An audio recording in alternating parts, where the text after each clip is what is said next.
I'm Vinny DiStefano from Tom's River TV. We had the chance to speak with Joseph Rullo, the former Republican Congressional candidate, about the recent Ritacco controversy in Tom's River, New Jersey. Let's see what he had to say. What comes to mind, the question you've asked me, when I think of Mike Ritacco would be a self-serving person. I think the reason why Mike Ritacco got away with this for so many years is because people didn't want to listen. That they couldn't believe that it could be possible, and that just because somebody does a few good things, the solar project, other things, the school system is top-notch. I attribute that to the teachers, to the great government that has been involved with that also. I attribute it to the staff, the bus drivers, to the whole school system. Mike Ritacco represents Tom's River. We don't represent him. And I think that people just didn't want, like I said originally, is that they just didn't want to listen. And it's been there the whole time. I think that this budget needs to be reviewed from 2001 to the present to find $20,000 expenditures like the one 2 years ago that didn't have any receipts, and basically that the taxpayers paid out, and it was theft of services. There was nothing provided. Yes, they returned the money. That's great, but only after the guy got arrested for dealing with Perth Amboy. You don't return $20,000 after that. Ritacco had responsibility for that $20,000. If he can't control the budget, I'll do superintendent for free for the next 2 months. Yeah, I will. I would do it for free, period. That's to serve people. I would say his motives were real simple. He thought that he was above, that the Tom's River schools were his castles. And that as long as it was within the walls of his castles, that it was okay to do whatever he wanted. I think that we should look into every project, the bubbles. I think we should look into the solar project, absolutely, see if everything's on the square with that. Some may say that, this is, being anti-Ritacco. When this first came out, there was no evidence against Michael Ritacco, although there was events such as the name being put on the building that people didn't agree with, but there was no clear evidence like the $20,000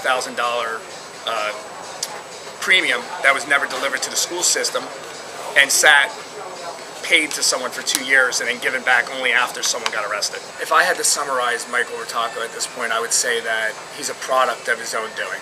No one should feel sorry for him because he didn't feel sorry for anybody else, and anybody's been a victim of some of his elections that he's run and different. If you were against Ritacco, you had gangs of people coming after you, and anyone who ran against him knows what I'm talking about. He ran those school board races. Come sue me, please. This stuff's all public. I have other witnesses. Anything I said today is backed by other people that are willing to go public.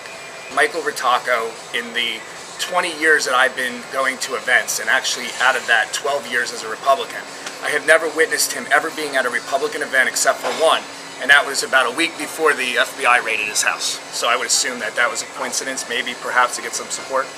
My statement that I originally wanted to say was that I'm calling for a full outside accounting audit from 2001 to present of the Board of Education expenditures for the Tom's River School, replacement of Ritacco, at least for now, today, and removal of the Ritacco name from the center to recoup years of advertising and hurt and pain that it's caused many in this community, and there are many that have a serious problem with that name being there prior to this situation. In addition, today, we need to make a move now. It is a shame that Ritacco remained in this position for the fall semester with these students that had to see this. At this point, if nothing's done, the school board's part of it. I highly encourage that we move today and we move on and go to we could turn another page. There's a lot of other people out there that could do the job that he needs to do that he's not able to do right now. This is not